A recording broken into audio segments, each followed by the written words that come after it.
call the meeting to order and certainly welcome the Governor and the Senior Deputy Governor of the Bank of Canada here. Before we get to the Bank of Canada testimony, we have hopefully a very quick committee business to deal with. And I believe you have a motion, Mr. Severa. Yes, Mr. Chair. Both the motion from that was done in the subcommittee, everyone should have a copy of. So maybe I can. We just need a motion to accept the committee report. So the subcommittee met on Monday, October 29th. Members have a copy of that motion that was agreed to there, which basically outlines the procedure and how we'll handle Bill C-86, Bill C-86. And the procedures are all outlined. And I don't think there's any addition to it. Yeah. And what it in point 2, it indicated that in relation to the pre-budget consultations, the proposed travel to San Francisco and Houston, Texas, scheduled for the fall, be postponed until a later date. And thirdly, the order reference to commence its study in Bill C-82 would be dealt with in early 2019. So that's the motion, and members of all parties were there. Is there agreement on the committee report? Agreed? Agreed. So done. All right. Go ahead. I'd like to put forward another motion as well, please. Let's hear it. Can I get the clerks to distribute the motion? It's all been done. That in reference to, would you like me to read the whole thing? You'd better. Okay. That A, the chair of the committee write as promptly as possible to the chairs of the following standing committees to invite them to study the subject matter of the following provisions of Bill C-86 and act to implement certain provisions of the budget tabled in Parliament on February 27th, 2018 and other measures. Point 1, the Standing Committee on Environment and Sustainable Development, Parts 1. Read all the parts, but we would need to farm it out to each committee. Just name the committees. Okay, that the Bill C-86 be farmed out to the Committee of Environment and Sustainable Development, the Standing Committee on Justice, and the Standing Committee on Transport, Infrastructure and Communities, the relevant parts within the bill. That recommendations, include any suggested amendments, be submitted in both official languages in relation to the provisions considered by them in a letter to the Chair of the Standing Committee on Finance in both official languages, no later than 4 p.m. on Tuesday, November 13th, 2018. Secondly, any amendments suggested pursuant to paragraph B.I. shall be deemed to be proposed during the clause-by-clause consideration of Bill C-86, and further provided that the members of the Standing Committee on Finance may propose amendments notwithstanding the recommendations received pursuant to paragraph B.I. And finally, if a standing committee listed in A chooses not to consider the subject matter of the provisions, it advise the chair of the Standing Committee on Finance by letter in both official languages no later than 4 p.m. on Thursday, November 1st, 2018. Right. Which is the day after tomorrow. So moved. Any discussion? No. All those in favor? Opposed? Carried. Thank you all. And just a warning, we may have to meet tomorrow evening starting about 5:30 or so to clean up the money laundering, terrorism financing fact. We're trying to report. We're trying to work it out with Dan Alvis from the Conservatives so he can be here. So with that, thank you for your indulgence, Governor, and the floor is yours. Well, thank you, Chair. Good afternoon, Mr. Chairman and committee members. Senior Deputy Governor Wilkins and I are pleased to be with you today to discuss the bank's monetary policy report. En avril dernier, nous avons parlé. At the time of our last appearance in April, our message was about the considerable economic progress that we had seen. We explained that after a lackluster start to 2018, growth would rebound in the second quarter, coming in at around 2%, a 2% pace for the rest of the year. We also said inflation would stay somewhat above our 2% target for this year. This, boosted by temporary factors whose impact would unwind over time, returning inflation to target in 2019.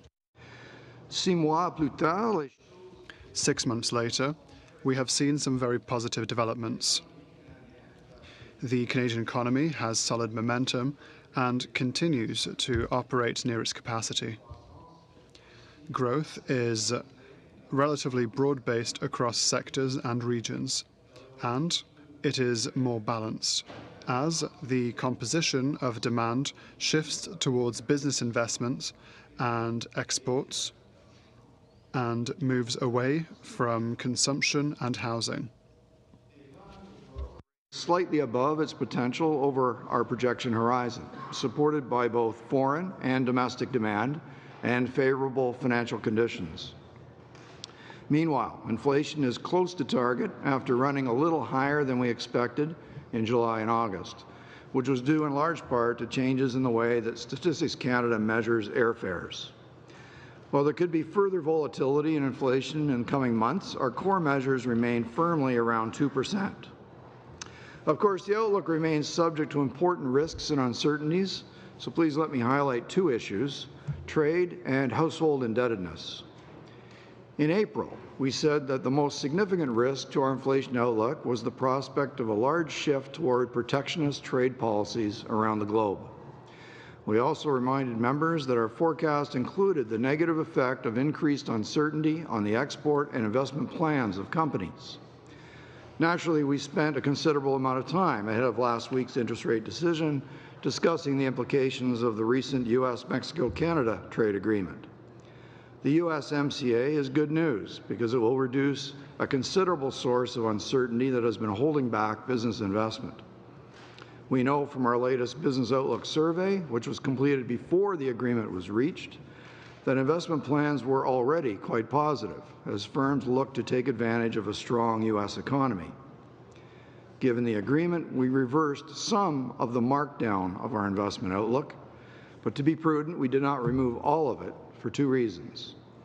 First, we want to see how firms actually adjust their investment plans. And second, we know that competitiveness challenges are also weighing on investment.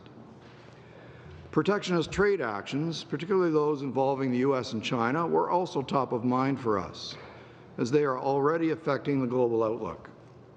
We've incorporated in our forecast the expected effects of those tariffs imposed to date, as well as the dampening effects on confidence from threats of additional measures.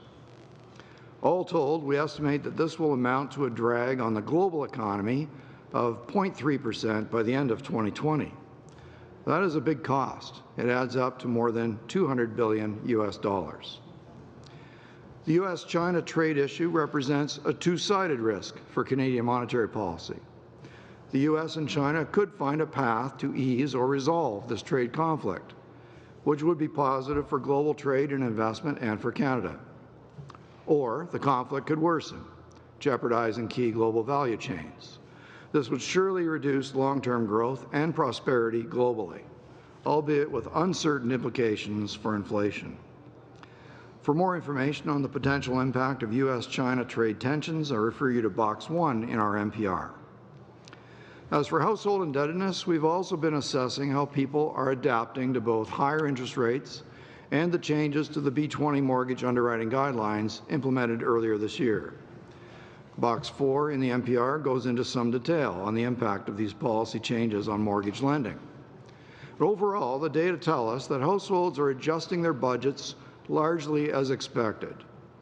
We understand this can be quite difficult, particularly for those who are highly indebted. At the same time, employment and incomes continue to grow, which can help cushion that adjustment process. Further, the quality of new debt is improving and housing activity is moderating to a more sustainable level. All of this is making the economy more resilient and is reducing the chances of painful outcomes for many people further down the road. The rule changes also appear to have taken the wind out of the sails of speculators in some markets, reducing the pressure on housing affordability. While financial system vulnerabilities remain elevated, the fact that they have stabilized and edged down in a number of respects is positive. Let me conclude by pointing out that even with last week's increase in the policy rate to 1.75%, monetary policy remains stimulative. In fact, the policy rate today is still negative in real terms, that is, once you adjust for inflation. Our estimate of the neutral rate is in a range, currently 2.5% to 3.5%. The policy rate will need to rise to neutral to achieve our inflation target. And that said, the appropriate pace of increases will depend on our assessment at each fixed announcement date of how the outlook for inflation and the related risks are evolving. And in particular, we'll continue to take into account how the economy is adjusting to higher interest rates, given the elevated level of household debt, and whether strong consumer confidence builds on solid job and income growth and leads to greater than expected consumption. We'll also pay close attention to global trade policy developments and their implications for the inflation outlook. Again, this risk is two-sided. With that, Mr. Chairman, Senior Deputy Governor Wilkins and I would be happy to answer your questions. Okay. All right. Thank you, Governor. I'm just to make a point, and we'll go to Kim, but I come from a time when I was paying a bank rate on interest rates at the bank at 23.5%, so it was substantially higher in that time, and it wasn't a pleasant time for farmers or house owners, I'll tell you. Going to Ms. Rudd, 7 minutes. Thank you, Chair, and thank you both for coming and joining us today. Governor Poloz, I remember when you were at the G7 Finance Committee in Quebec City, and you talked to us a lot about home or neutral. And you mentioned it today again in your remarks. And you characterized this neutral or home as between 2.5% and 3.5%. And I wonder if you can go into a bit more detail about why you see that range as being the number for Canada's interest rate currently. So this is research which is actually quite global in nature. In fact, our counterparts in the United States at the Federal Reserve also believe that their neutral range is the same range, 2.5% to 3.5%. And this is a number which is ground out of the global savings investment balance and the use of funds and the provision of funds in financial markets. There are several approaches that we take to estimate this number, and they give us a range of outcomes. So there's not a knife edge point for them. But it is the rate at which we believe monetary policy would no longer be stimulating and would not be playing a contractionary role. So it's a balancing number. And it's the sort of thing which also can change through time depending on conditions such as headwinds in the economic outlook. So if household debt is weighing on the economy, possibly that would be at the lower end of that range. If it wasn't, it could be further up. And it depends on other factors as well. So perhaps that's enough background to you. We think it's somewhere in that range, but we won't really know until we get closer to it. Right. Stay tuned, as they say. There was another, I was reading an article in the Financial Post last week, well, maybe actually it was this week. Kevin Carmichael wrote it. And he noted that in the recent policy communications of the Bank of Canada, that the term gradual has been dropped. And I see Ms. Wilkins nodding her head.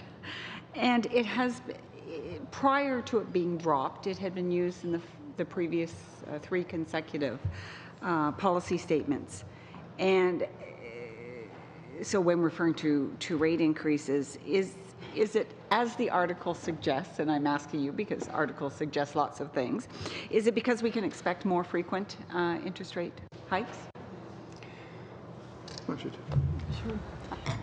You're absolutely right. We had been using that word, and the reason we decided to use different words was to make clear a couple of things. One was that it wasn't meant as a single word code for every other meeting. In fact, given where we are in the cycle, while we know the direction of interest rates, the pace really does need to be determined by what's happening in the data and our assessment of a couple of factors that we did highlight in our press release, which are related to how households are adjusting to interest rate increases, as well as how trade developments are evolving, not just in Canada, but in particular between the U.S. and China. And we felt that by explaining what would underlie the main factors that would underlie our assessment, what that would make clear to people, which we believe is extremely important, is that the decision is taken at every meeting based on our assessment of what we need to do to meet our inflation target in a way that balances all the risks out there. And we don't wait till every other meeting. It's interesting, words that you use that work well a couple of times eventually become code, and what people do is they read that one word and they forget to read the rest of the things that we carefully say to impart a lot more information. And in fact, what I thought was positive about the last week in the coverage was the fact that people were doing exactly that, looking at the full range of information that we're giving about the forecast. Thank you. 2 minutes. You mentioned the USMCA and the consideration you had, that is part of the consideration around the decision to increase the rates. And can you just maybe talk a little bit about, as you know, the government's in discussions and just signed the TCTPP, other trade agreements on the horizon. Can you talk about sort of Canada is that global player in trade and how you see that affecting some of the decisions you're making? Well, certainly the Canadian economy cannot sustain itself without a great deal of foreign trade. It's a question really of scale. One needs to have a certain amount of scale in the production in order to get the efficiency that makes you competitive in the international markets. And so the USMCA, or NAFTA as we used to call it, was a very important building block for our economy. And the uncertainty about its future was causing firms to delay or, in fact, move investment decisions, often to the United States. And so there's already, even though NAFTA never ceased to exist, and USMCA now has been initialed or is ready for ratification, the fact of the matter is that over the last almost 2 years, we have already lost out because of the uncertainty which this raised. And so what we are heartened by is that in our survey of companies, they were still prepared to invest because they were operating at capacity and they needed to expand in some way. And so the fact that now we have that uncertainty, at least partially lifted, that augurs well for the outlook for investment and therefore our capacity and presumably job growth, productivity, and wage growth. So all those things are connected down the chain. Obviously, other agreements are not really a substitute for USMCA, but a complement because it opens up access in other places. But so all those things, I think, are positive in a world where trade has become the way to do business. Tariffs are not that high in many of these cases, so they're not impediments to trade. But anything you do that makes it more efficient just goes directly into that engine, which gives us growth. Thank you all. Turning to Mr. Richards, 7 minutes. Good, thanks, Mr. Chair. Appreciate you being here and giving us your update today. Wanted to just touch on one of the items that you'd mentioned in your opening comments in regards to consumer debt, and you'd mentioned specifically about the B20 mortgage guidelines, and I wanted to just touch on those a little bit. Because you mentioned in your opening remarks, of course, that there was a couple of things you mentioned. One, that you felt that had, in fact, had some impact on consumer debt, but it also had some impact on housing prices in some markets, you indicated.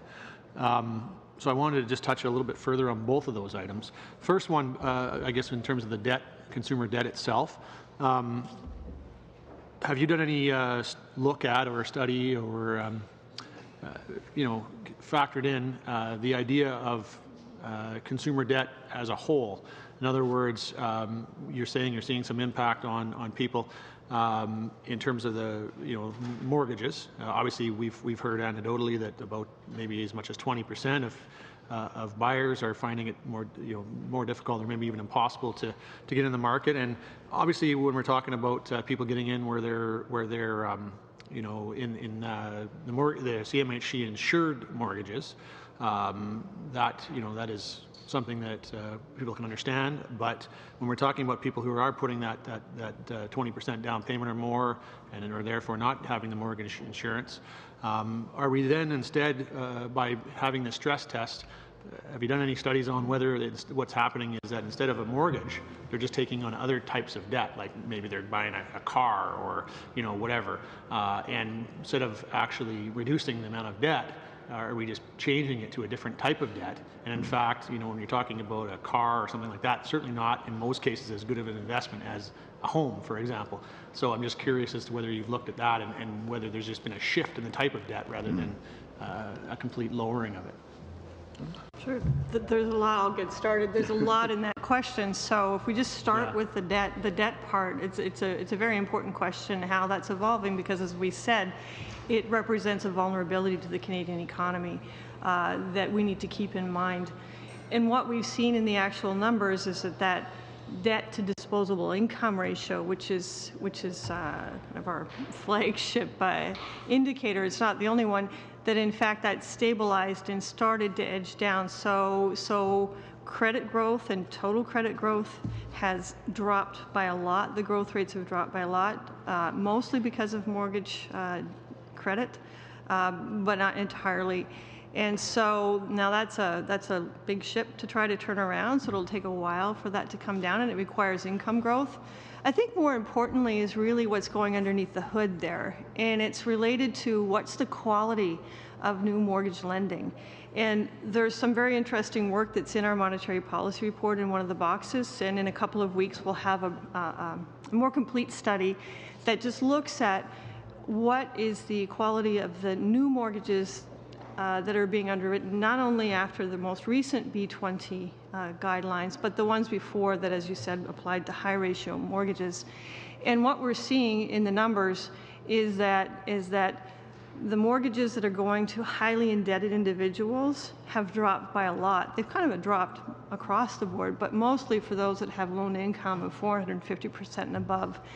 And yes, what that does do is it means that it is more difficult for some to get into the market. You use the 20% number. There are other ones out there. We're seeing estimates that are very close to what we had expected. At the same time, what it means as well, though, is that the mortgages that are being written are more likely to stand the test of time and serve those people well. Because if you buy a house and later, because interest rates increase, it's too difficult to handle, that's an issue. And if you also buy a house where the price of it, your equity is at risk, because house prices were at the time rising by in the double digits in some jurisdictions, those have slowed a lot. And again, what that means is that the housing market is operating at a lower but a more sustainable pace. And so we understand it's a very difficult transition. We know that for many people. At the same time, it does set the economy on a more solid footing going forward, and that means that people's jobs and people's incomes are more likely to be less volatile. Can I ask just, I guess, in terms of this B20 test, though, I think it also applies when someone is renewing a mortgage as well. And I guess we probably haven't had much opportunity to see the impacts there yet, but certainly there is, we can tie people into situations where they're actually going to have to pay a greater rate for their mortgage, because what happens, of course, is that if they're not able to qualify under that new test, they can't move to a different lender. They can stay at the lender they're at, but have we done any look at whether that's actually driven up the rates of the renewals? Because obviously if a lender knows they've got that person captive now because they're not able to move, they're probably not going to offer them the same kind of a rate as they might be if they were competing. Has that driven up those rates? And I mean, we're not talking about discouraging people from getting into debt. They can't afford this at that point. What we're talking about is someone who has put down a significant amount on their on a down payment, and now they're stuck with one lender, and it's driving up the rates, therefore costing them more money, but not really having an impact, of course, on debt. Have we seen whether there's been any impact in that regard? It's difficult for us to determine any other rate than the overnight rate. It works through the transition mechanism, but the point that you're making is that because people might be trapped in a sense with a lender, that they may get a less favorable rate than if they could switch. There are a number of mechanisms that even existing lenders can use to ease the transition, including changing the adjustment period. There will still be people, according to the work that we've done, that at the time of renewal, say in 2019, if you have a 5-year fixed mortgage that was in 2014, many people, in fact, won't see a very large increase in their debt service ratio. Some will, if they're already highly indebted. And so, from an overall macroeconomic point of view, we know that it's a difficult transition, but we take that differential impact, depending on how indebted you are and when you had your mortgage, into account, and when you need to renew your mortgage, into account when we take into our decisions for interest rates. We just don't look at the average. When it comes to what banks actually do, that's the question for the design of the policy, which is not our responsibility. Can I ask then on that question? I'm sorry, Blake, we're at. Go ahead, quick supplement. It's just a real brief one, yeah. I understand that you're saying that's not something you would look at. Might it be something that would be worthwhile for us to look at? Would you say that would be a question that might be worth our consideration? Well, it may be a question to put to the banks or the financial institutions more generally, I guess I should say. But I haven't been picking up complaints of that sort. But I mean, I think any bank would realize that if they were treating a customer as trapped, that would instantly be known. I don't think it's a great strategy for any bank to follow. But in any case, it's pretty hard for us to track those kinds of details. Okay, thank you, Mr. Julian. We'll go to 7 minutes. Thank you, Mr. Chair. Thanks for being here. I want to talk with you a bit about, and have you address the issue of regional variations. You mentioned in the monetary policy report pronounced decline in house prices in certain regions. I, of course, represent a riding in the Lower Mainland of British Columbia.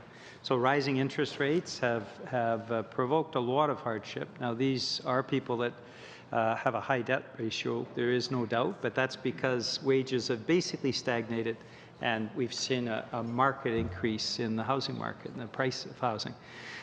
So the net impact has been, certainly in my area and from New Westminster, Burnaby into Vancouver, about 20,000 housing units that are empty. They're being bought by speculators or offshore money, but they are no longer available because of higher interest rates for folks that have an average salary. So could you speak to that regional variation? Yes, I understand the overall national perspective, but that in some regions in this country, that increase in interest rates has a more pronounced impact than in others because of the fact that the housing prices are so high to begin with. Well, there's no question that affordability varies a great deal across the regions, and therefore we get really high mortgage debt in places where houses are more expensive. That's both especially Vancouver, but Toronto was following in Vancouver's footsteps 2 years ago. And at that time, we had very strong speculative element running through both markets. Bidding wars, prices rising, in between, like multiple people bidding on a thing and the price is going up enormously. And the presumption was, well, I can still do this because I know I'll get the mortgage. And so this is one of the symptoms of a period where interest rates have been very low for a very long time, and people have come to count on that. Throughout that period, there were, of course, other changes in policies, not just the interest rates, the B20 guidelines, but as well some some special taxes implemented in your own area as well as in Toronto. And so disentangling what was responsible for what is basically not really possible. We think we've got a handle on how much of an effect interest rates are having. And yes, they have a bigger impact on highly indebted households. So you're absolutely right. And that's what Carolyn was just speaking to.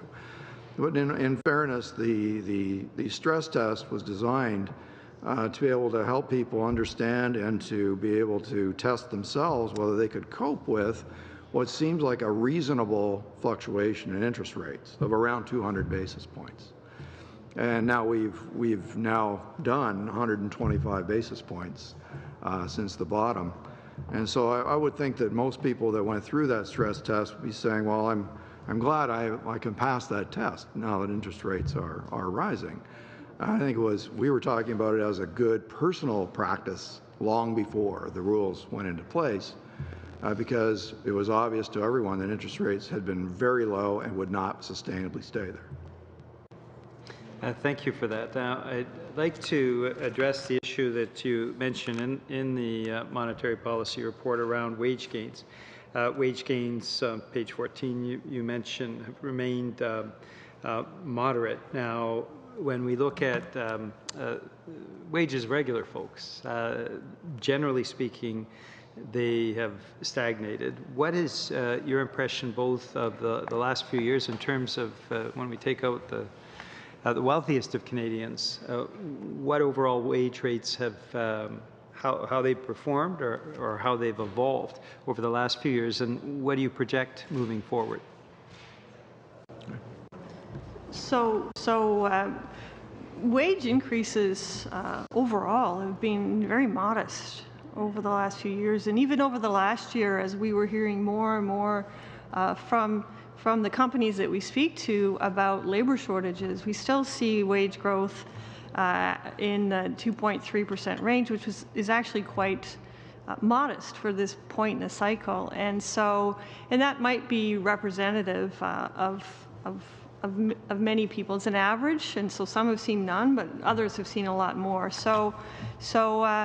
And you'd have to ask yourself, well, what's happening? Why is that? And I can say that almost every country that's an advanced economy is asking themselves the same question, and there's no silver bullet. I mean, clearly, the puzzle isn't as big as it might seem, because in fact wage growth before was quite a lot stronger. So if you actually look at a graph of wage growth in Canada, it's actually picked up quite a lot over the last couple of years, but still remains slow. And I would say there are a couple of things going on here. More recently, wage growth may not have been that strong because productivity growth isn't that strong. So if you're a company saying, can I afford to pay my workers any more than I do now, even though I'm short of them, it's difficult to do that if you don't have the productivity to go with it. So I think another reason is that maybe, on the worker side, there's a lot of workers in the gig economy, sort of the non-informal economy, and in that economy, the wage, it's harder to bargain for your wage. So there may be a little bit less of a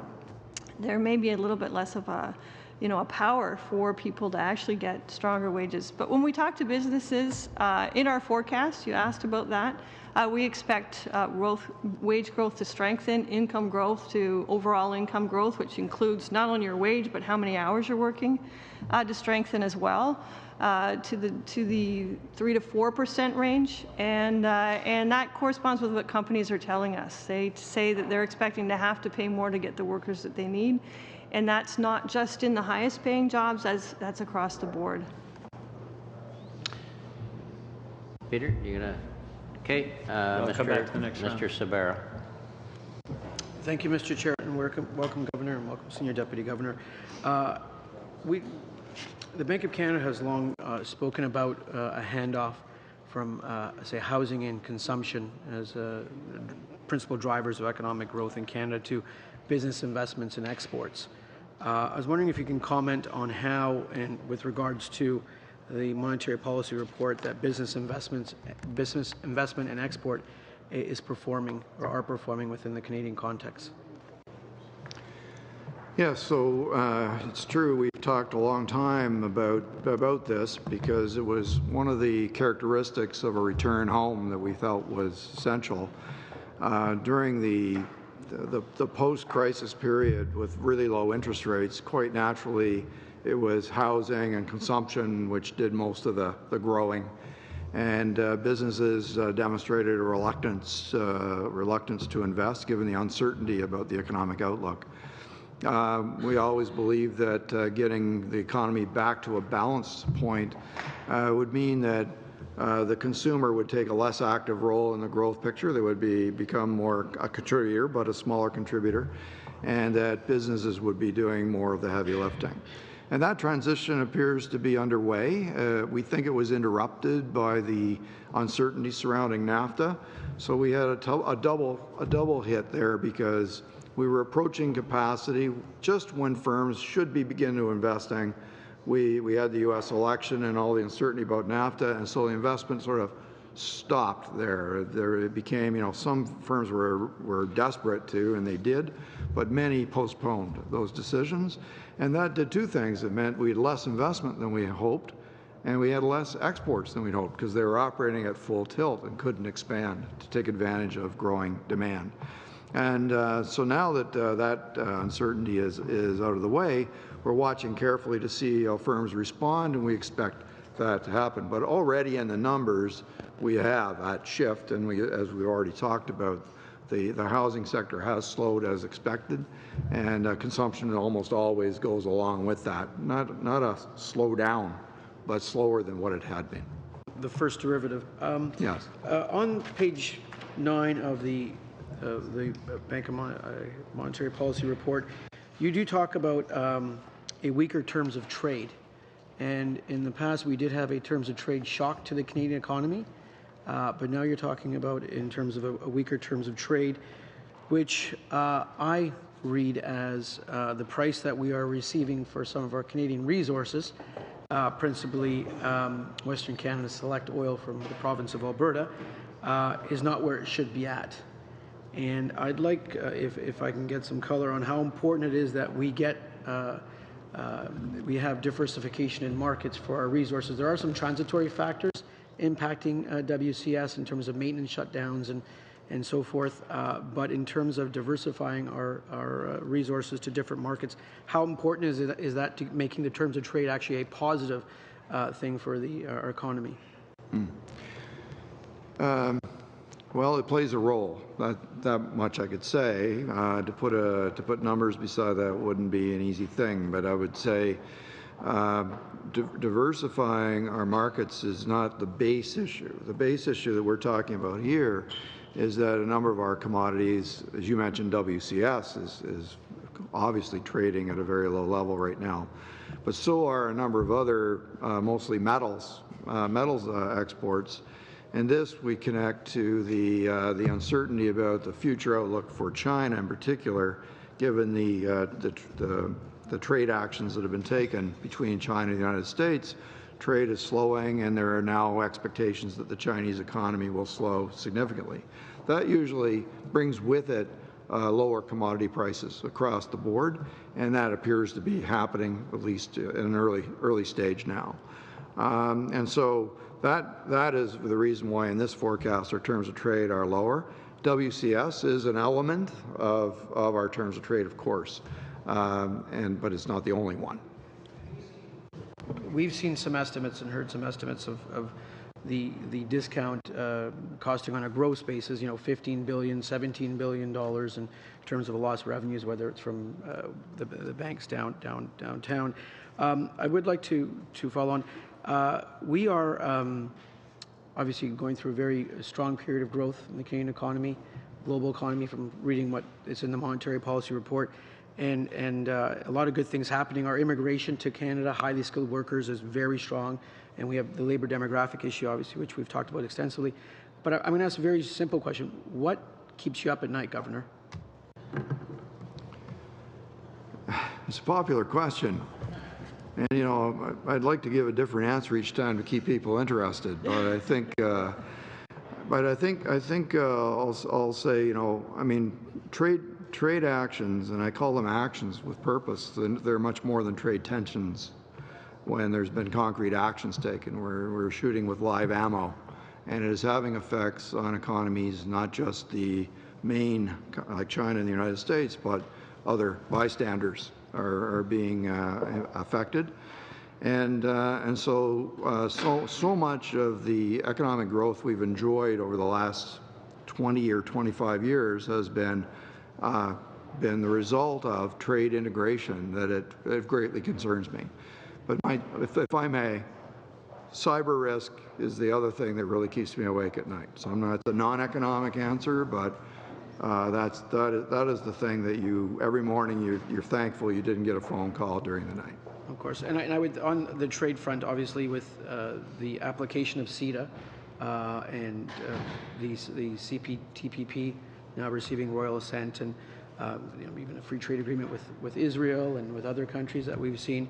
I know our government, that is something near and dear to my heart as an economist, that free trade integration continues. The lack of disruption to the supply chains, now that the USMCA, the deal is done, not ratified, but completed, I think has removed a great deal of uncertainty.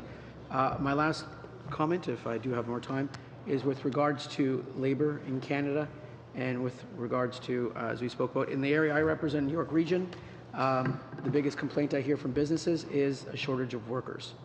And there was a Bloomberg story that we had, Canada's enjoying a boom of people coming to our country, but it still seems not to be enough.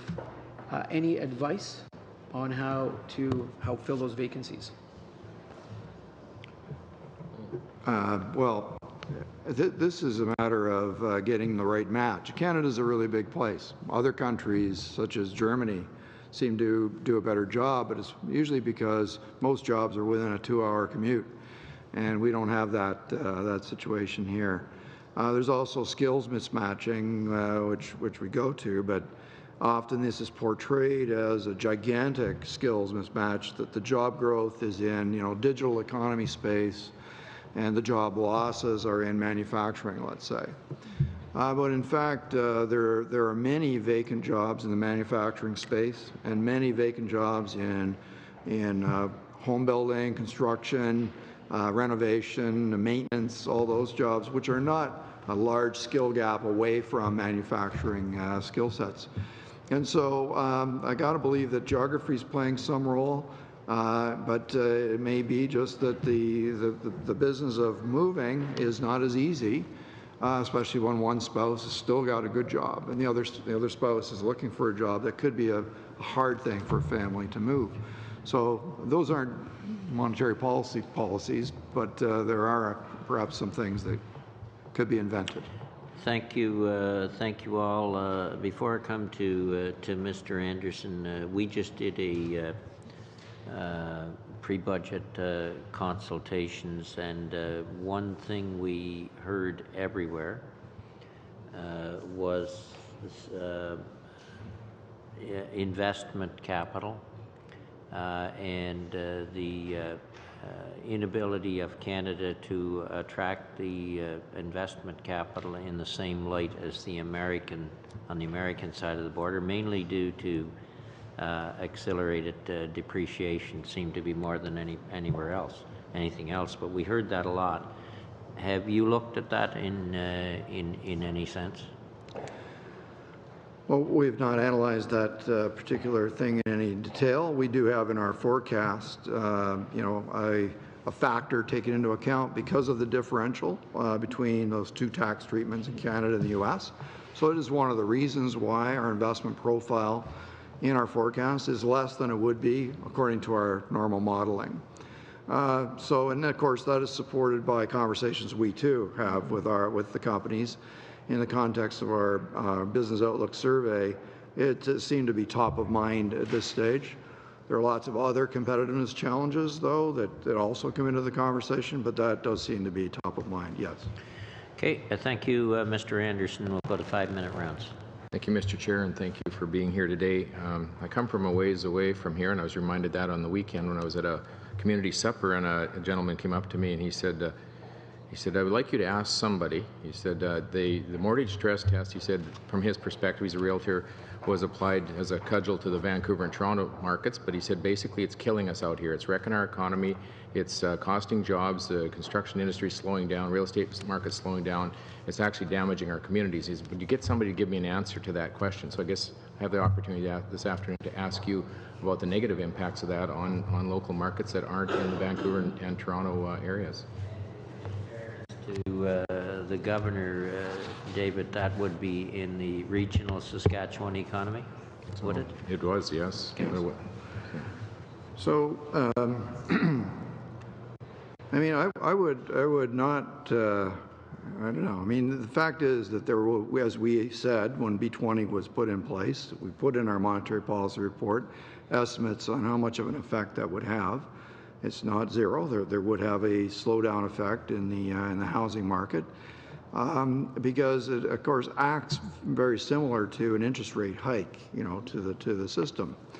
Now, the fact is, though, that interest rates have been extraordinarily low, and the biggest risk in the financial system that we face is that household debt is not able to cope with a more normal level of interest rates.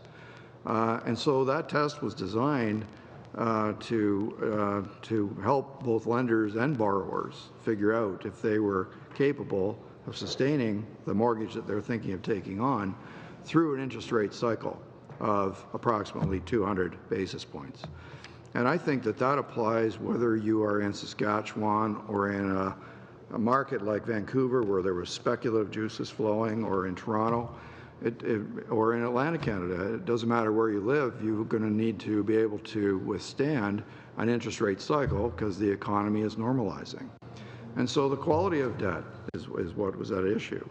If people can afford it today but can't afford it 100 basis points from now, then we're not doing them any favors. In some of those other markets, increasing supply would have been as effective as hitting the demand side of it, I think. I don't have much time here, so I want to ask you a second question. I'm sorry. I must disagree with that because it is not. We were not at any point trying to stop prices from rising by doing this. We were trying to improve the quality of household debt. Other policies were put in place to try to control house price rises. Supply would have affected that, but would not have changed the affordability bit. Okay, so if 1 out of 5 prospective buyers who could currently afford their preferred purchase fail the stress test, then what's the consequence for them? I heard a little bit earlier they have one lender to deal with. They can't make their payments. They fail the stress test. What's the consequence of that? Fail the stress test means that they would have had problems over the next 2, 3, 4 years. If they had managed to get that mortgage, they would have had trouble affording it as interest rates rose, which we all know is... I asked about people who are currently carrying mortgages, not new ones. Governor, Mr. Anderson, to answer, and you'll have time for... we're flexible on time if there needs to be a supplementary. Go ahead, Governor. Right. Not new, but renewals. Right. So they don't need to take the stress test again unless they're changing lenders. So if they're renewing their mortgage, there's no stress test. And you think bankers aren't stupid on that one. If they're seeing that being applied other places, they're going to apply it there as well. As I answered before, I think bankers are smart enough to know that if they were somehow charging people more in that instance, that everybody would hear about it, and then that would not be a good business practice. Well, I don't think that's enough to get them to change their ways. But anyway, I want to ask you one other question, and that is the challenges over the NAFTA. Some of the initial rhetoric was around cheap steel coming through Canada, right. And that was one of the reasons that was given for the imposition of the tariffs. Last week, I think our ambassador was very optimistic in saying that he expects that those will be taken away very quickly. It was interesting. Ambassador Kraft's response was, this is not something that's against Canada. It's just protecting North America from other countries that would be passing raw materials through here. Now, what has changed in that situation that would make us think that the tariffs will be coming down, because those countries are still passing that material through? And we're hearing, when we're talking to businesses, those tariffs are killing especially small and medium-sized manufacturers. And with the tax reductions in the States, with the increased payroll taxes and those kinds of things, our businesses are not quite as optimistic as you've been today. in your presentation about the economy. So is there a way of dealing with that steel passing through here that won't interfere with international trade and our economy? Well, it is a very complicated question, and it's why you would get more than one answer from different people. So I won't give you some bottom line judgment on that, but try to explain that when we have a tariff, say the United States puts on tariffs, and then Canada puts a countervailing tariff. What that does is it raises the price on both sides of the border. And so, that, of course, one of the effects of that is it creates a level playing field for an exporter. That's the reason it's put in place. But the other part of it is that it raises the price for everyone. And so there are second round effects, which could be the most important ones for some of the people you speak to. This is the most important and most unfortunate part of a trade action or trade war, that everybody ends up paying far more for everything. It is counterproductive. War of all types is counterproductive. Okay. That's all. We'll have to end it there. Thank you all. Mr. Fergus, 5 minutes. Merci beaucoup, Monsieur le Gouverneur. Thank you, Governor, and thank you, Senior Deputy Governor of the Bank of Canada, for your presentation and for your report on monetary policy.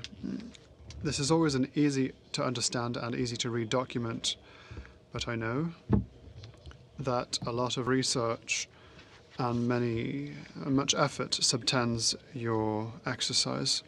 My questions are on household debt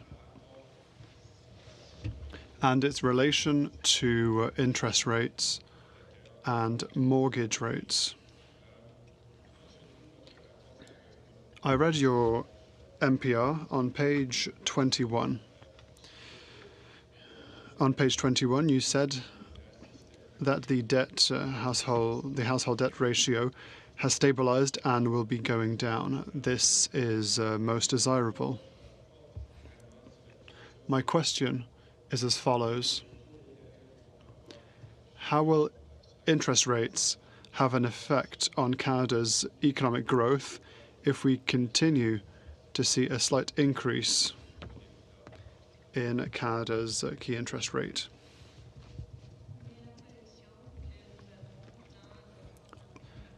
Our projections in the MPR correspond to what we said in our press release. So we take all of this into account, of course, when we make our projections. What we expect to see is that with the increased interest rate will come an increase, or rather a decrease in new credit as compared to the past number of years. This will be with an ever-increasing economy. On average, people's personal income should still increase. There are sources of growth that are well distributed from one sector to the next, and we hope from one region to the next. And we think that this will be good in general for Canadians. Now, with regards to debt levels, this will remain high. It will take some time before it goes down. Through our provisions and our forecasts, we will figure out when interest rates will have to increase. We do not want to increase interest rates too rapidly, that's for sure. But at the same time, if we do not increase interest rates in a reasonable way, we're simply delaying a problem to the future, because there will be an imbalance in real estate prices, for example. The governor has just said that there is far less speculation now than has been the case. And so all it does is delay the problem to the future. And so we will choose an appropriate rhythm. There will be a contribution of new residential bills that will be lower than before. But this is not necessarily a bad thing. There will be growth in other sources that will increase our economy's capacity to increase sustainably through investment, for example. I can't find the statistic right now, but I believe that the household debt rate is at 183% of household income, or is it 160?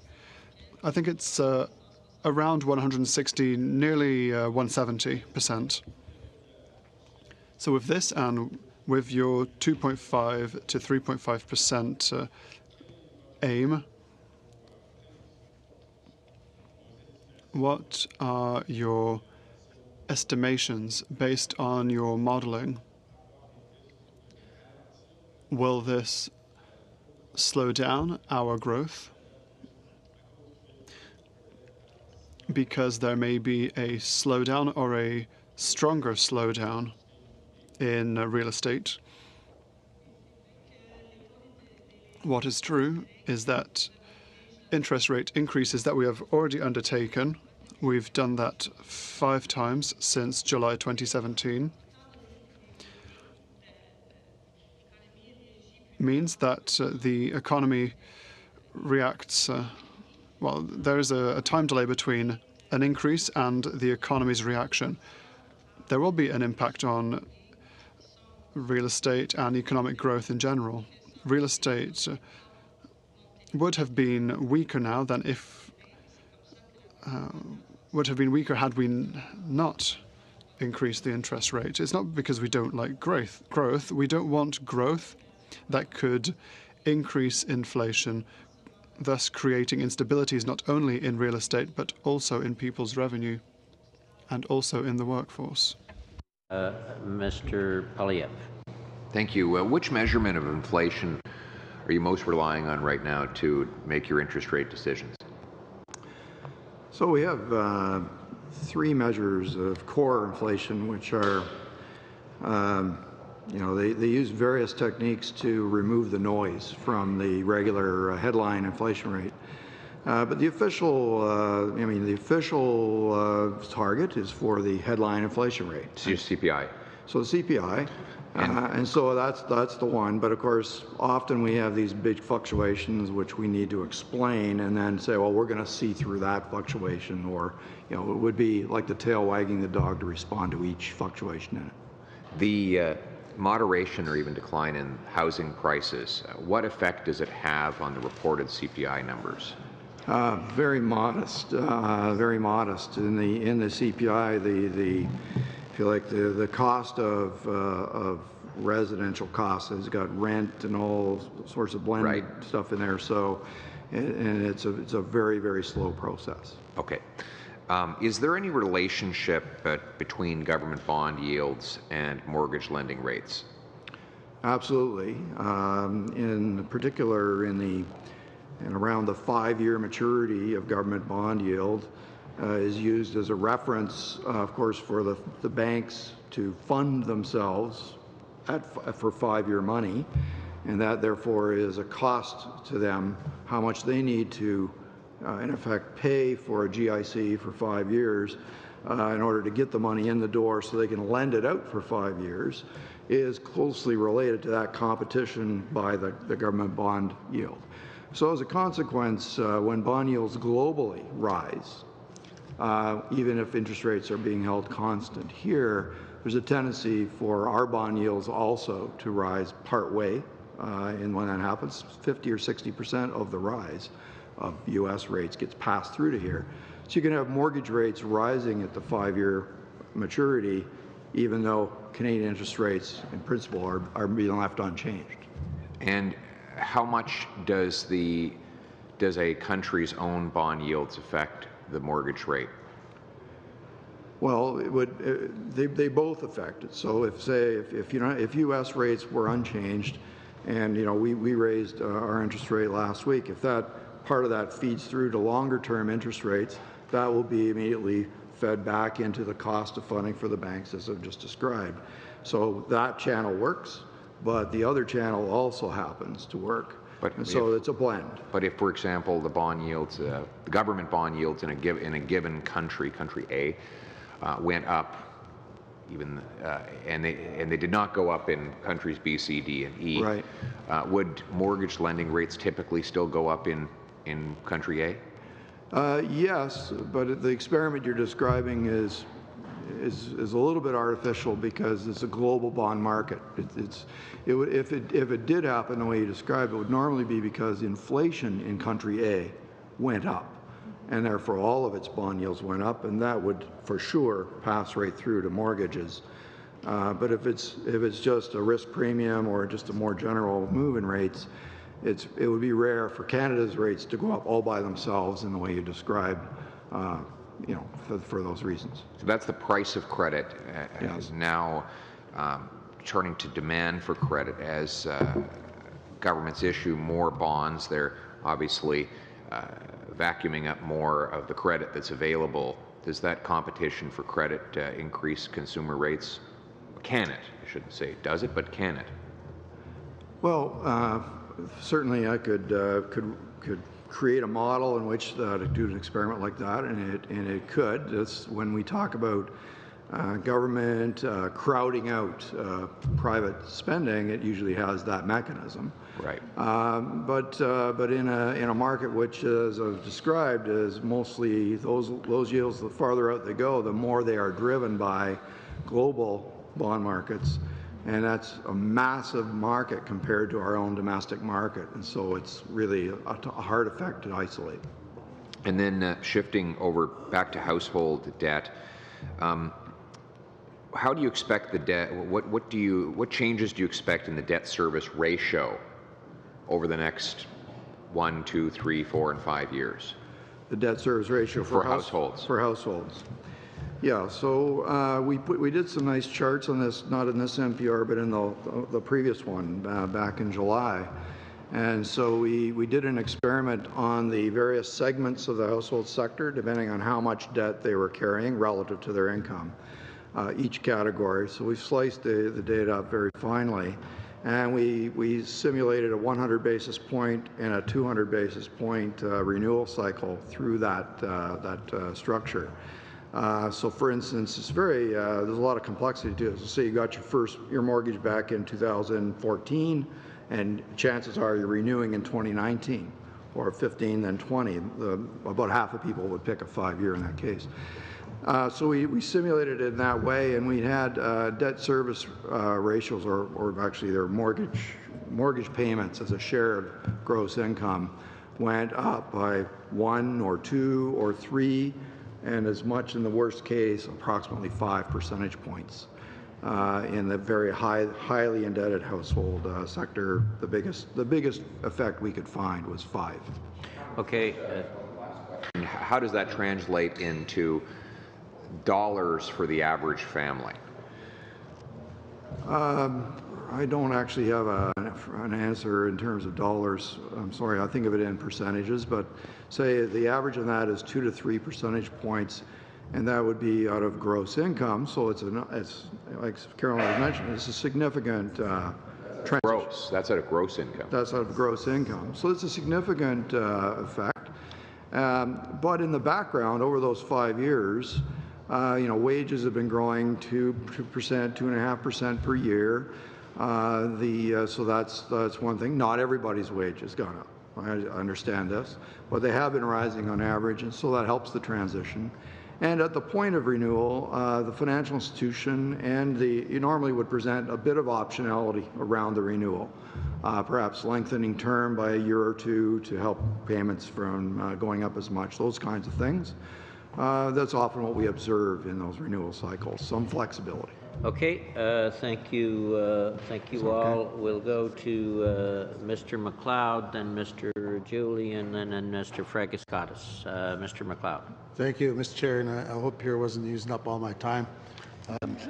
Over by a minute and a half, and that's pretty good for him.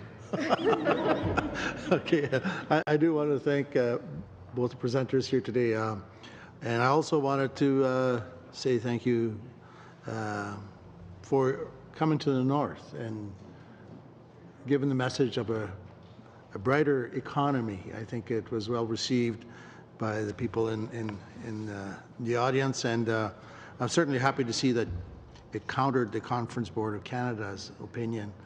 And I think in the North, calculations or issues that are factored in the economy are a little different. And I always claim that we have to deal with the transportation infrastructure issue before we can lower the cost, which would make it more attractive. But we also have to deal with outstanding land claims and self-government negotiations, which would bring greater certainty and bring Indigenous governments as full partners to the table. And I know it's not part of your policy report, but I think if it was exclusively on the North, that would certainly be factors. And maybe you want to say something on it. But I did see a couple of concerns that were raised in your report that stood out, and this was the two that you raised were the labor shortages and transportation bottlenecks. And these are both issues that we recognize very clearly in the Northwest Territories. And in Yellowknife, which is our capital, the employment rate is nearly 80%, which is 19% higher than any other community outside of the city. And we've made quite a bit of progress on addressing the northern infrastructure gap, but it's still pretty significant. I just wanted to know if you could just tell me, of the two, what do you believe is more of a hindrance to Canadian or Canada's economic growth potential?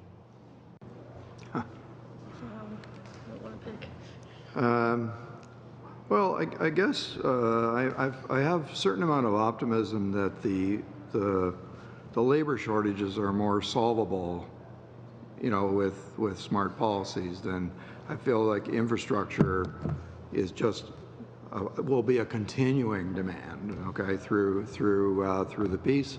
So we're going to need to think in positive terms about infrastructure like all the time, because we're always going to have a shortfall or a deficit in infrastructure. But labor shortages, considering that there are over 500,000 vacant jobs in Canada, and quite evidently people are still looking for work. This suggests to me that there's something pretty cool that we could do there. It requires some ingenuity, I guess, around labor market policies beyond our mandate. But I feel that there's more ground and more low-hanging fruit there than there is in the infrastructure bottleneck side. But infrastructure, we're just going to have to keep building it and building it and building it. Thank you. On the issue of overnight rates, I wanted your views on how younger Canadians are reacting to the recent increases. And for people that have been born before or post-2009, they've only known the economy at historical low rates. Our chair mentioned or gave us an example. And do you believe that this generation is adequately aware of the unique position that we've been in for over a decade, and will they be prepared for the return of nominal rate of 3% or more? Yes, I share your concern, and I think this. I'll speak for myself. In our communications last week, we sought to put more emphasis on the notion that someday we're going to be back at neutral, and that neutral is 2.5% to 3.5%, so that people would begin to digest that as an approaching fact. Of course, the pace is something that we've described before. It's unknown at this stage. But I have children who are adults, and I think they don't understand this because they've never experienced the kind of interest rates that you and I have in our lifetime. And I hope we never do, because that was all about our inflation history, and we worked very hard to fix that. It was painful to fix. During the 1980s, when I was at the Bank of Canada as a young researcher, I mean, you could just feel that, as that was a very, very painful experience And it's when I bought my first house and rates were 12 or 13%, but that kind of goes into the rearview mirror. And now we want people to understand that 3% would be just kind of a normal thing given the low inflation environment that we've established. And it shouldn't feel difficult. It shouldn't be a hard thing for people to service their debt at those kinds of interest rates. But if people have overextended themselves given the low interest rates, then we've got a transition issue. And that is why we're putting so much emphasis on that and analyzing it so carefully and choosing our pace as we gather the data, as we go through, so that we appreciate, how difficult it is and how the economy will react. So I assure you it's top of mind. We're not losing sight of that, and I fully sympathize. So we're going to be very careful about it. Thank you. Thank you all, Mr. Julian, and then back to Mr. Frakaskatis. Thanks, Mr. Chair. I want to come back to the issue of the neutral rate, to 2.5 to 3.5%. We are experiencing, as we're all aware, the highest rate of family debt in the OECD, even though it has leveled off, and it is still astoundingly high. So I'm wondering what the impacts are, and I understand you can't give us a schedule, but if the objective ultimately is that neutral rate of 2.5 to 3.5%, given the rate of family debt, household indebtedness, what is the impact of rising to that neutral rate ultimately? Do you want to? Sure. I think that it's very difficult for the people who are highly indebted. There's no doubt about that, and the adjustment is difficult. When we look at the impact, we look at those individuals, but we also look at the rest of the individuals. And so in Canada, there are a large portion of people who have no debt or very little debt. Debt that's more manageable, and so in some of our material you can just see the proportions. So that highly indebted group is about 18% of those who hold mortgages, and then there's a lot of people who don't have any mortgages, maybe 30% of people. And so we're really careful to think about how people are adjusting by looking at different vintages of mortgages, individual mortgages.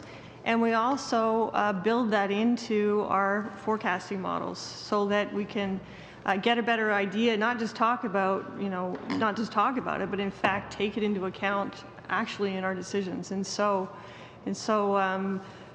when we do that, and what we've seen so far, it has been difficult, but we can see that overall households are adjusting. The economy is doing well. Businesses are getting their investment plans in place, and so we think incomes will grow over the period over which interest rates are rising. And if there's ever any time to get back to normal, as the governor was putting it, it would be during this period.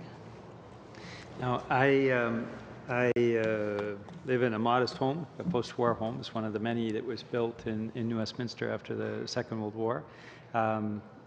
Dozens, hundreds, thousands of them were built. And at the time, I took out a modest mortgage. Now, today, when I look at my son, my nieces, my nephew, there is absolutely no way they could ever afford that. It's a modest bungalow, but the housing prices in the Lower Mainland have reached that stage where there is simply no way for an individual on a regular income to ever anticipate having a family home,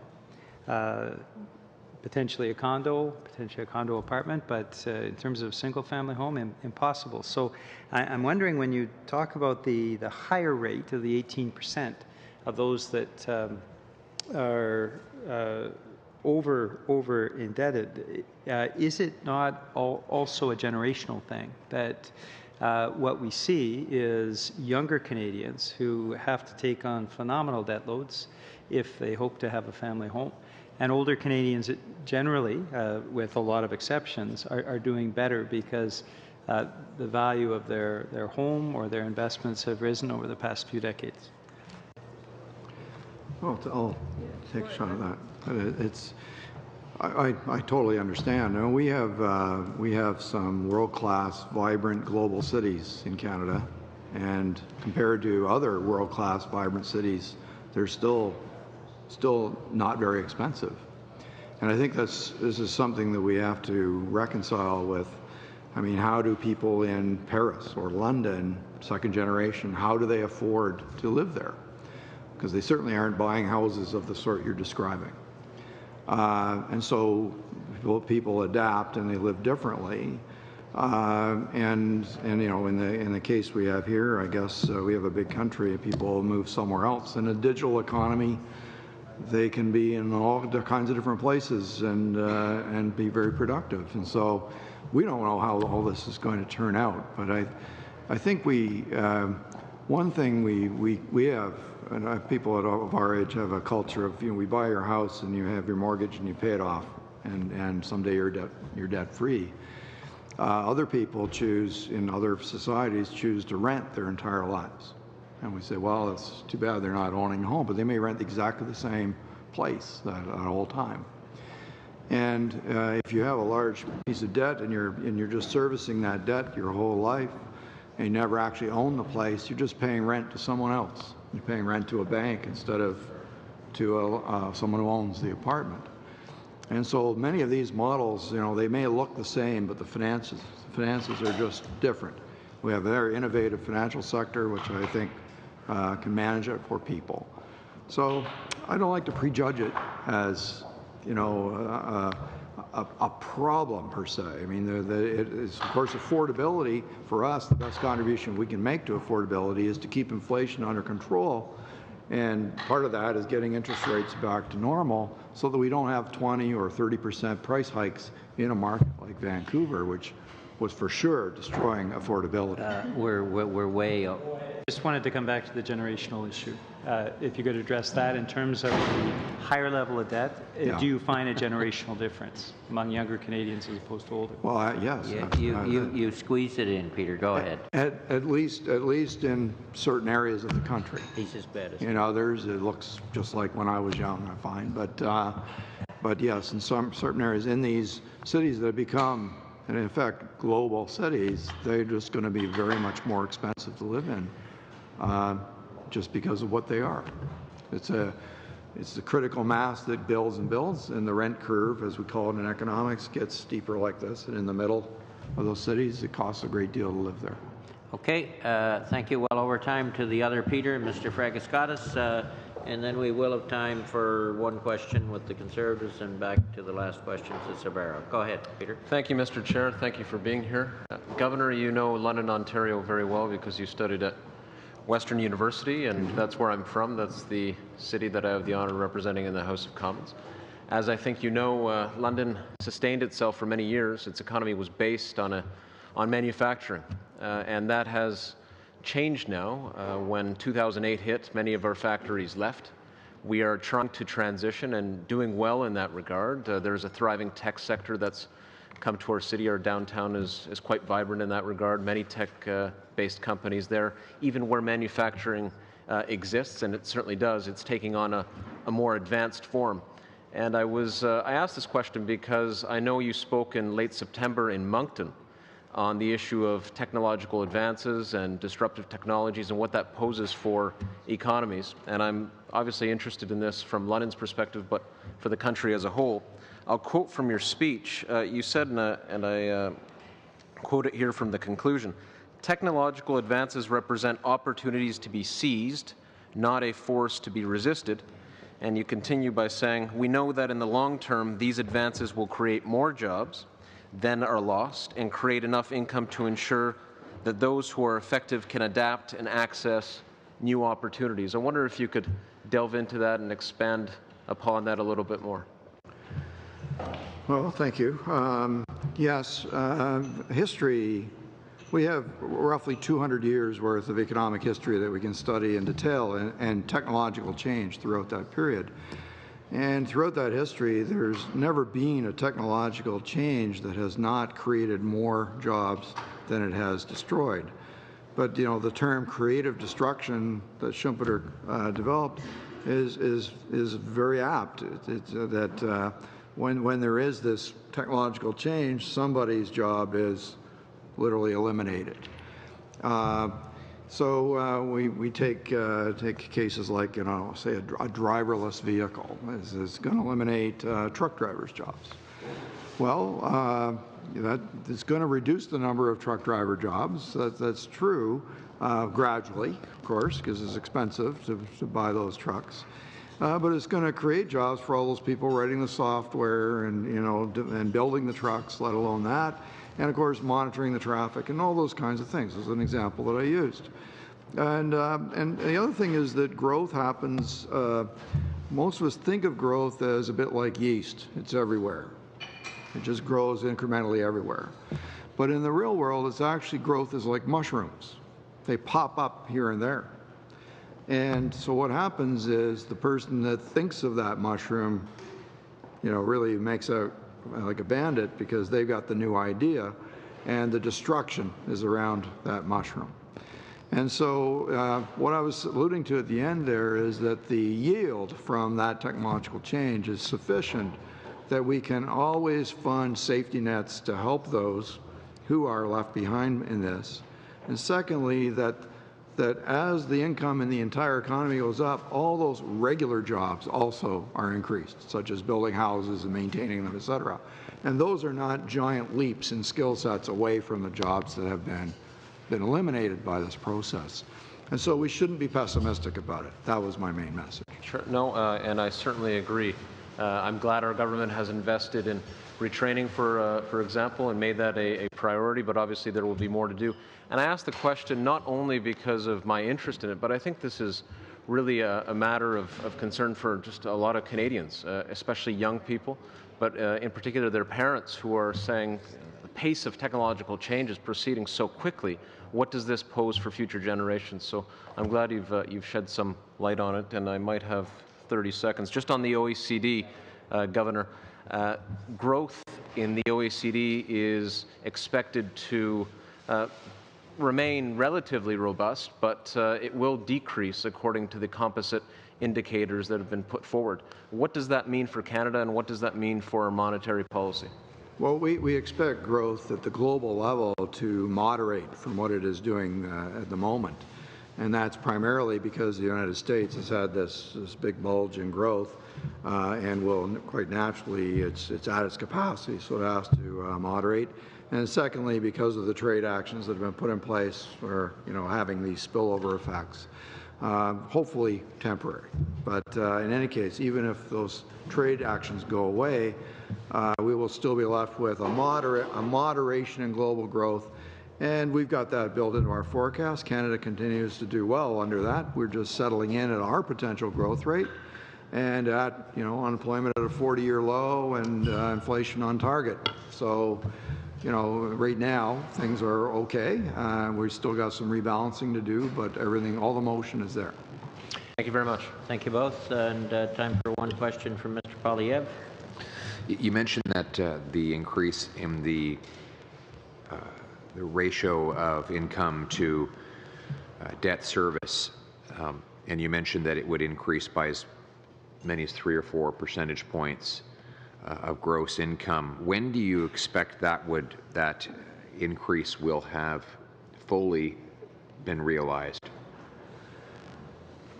Well, so it begins, of course, immediately for people who have floating rate mortgages, and then there's people that have 2 and 3 and 4 year mortgages, so it gradually goes through that, and then about half of people thereabouts have 5-year mortgages. So for them it depends on when they started the mortgage, but so if they got it last year, they get to wait 4 years.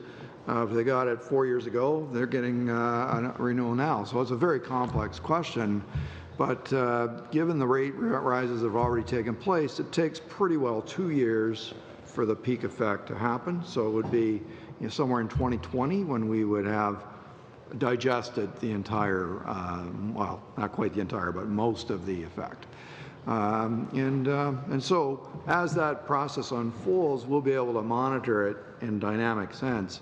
our models are predicting all along the way. And I think, as I've mentioned before, given our research on these segments of mortgage holders, our model is much more sensitive to interest rate movements than it was in the past, about 50% more sensitive, which is quite a big change. And so we've already built it in to the numbers that you see for our forecast. And we'll continue to monitor that, quarter by quarter to make sure that it's tracking as expected. So far, it is. So we feel that we've got a reasonable understanding of it. Thank you. And before I go to the last question from Francesco, on page 7 of your monetary policy report, where you deal with trade concerns are weighing on non-energy commodity prices, yes, you do talk a fair bit about the energy sector. And you make this statement: the effect on the price differential is being amplified by a faster expansion of oil sands production than of transportation capacity. Yes. And I guess my question is this: is how serious is that? Because we've got no access to market by other than basically rail for some of that oil sands production. From where I sit, there's a law of diminishing returns in terms of the railway capacity to haul other commodities when oil is taking up that capacity. You got to move potash, you got to move coal, you got to move all kinds of grains and oil seeds. So there is an increasing problem as more oil or bitumen or oil or whatever ends up on rail. Any thoughts on that? Clearly, the transportation issues are what is driving the difference between the price of WTI and WCS. How serious is it? Well, if you happen to be one of those companies that has the marginal barrel of oil that needs to be shipped by rail, you're getting paid a lot less for it, and you may also be displacing some agricultural product. As we know when we talk to companies, and you know that too, they also have to wait and maybe have stockpiles of their product to ship as well.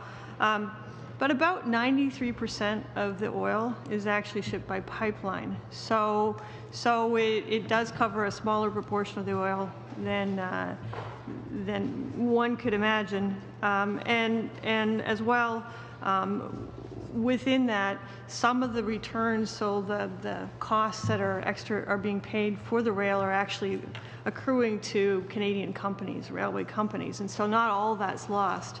I think a cost with respect to it that's kind of outside how much I get paid today and how much could I get paid if the price were higher is really what it does to investment in the sector, where a price at that level may make it just there's no business case to create further capacity. And certainly in our outlook, investment in the energy sector, as you can see from one of the charts, is rather flat, a little bit declining over the projection horizon because of that.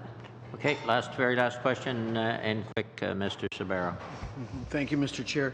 The BOC has raised rates 5 times in the last year and a half or so, and you're about 75 basis points from hitting the lower bound of your neutral policy rate.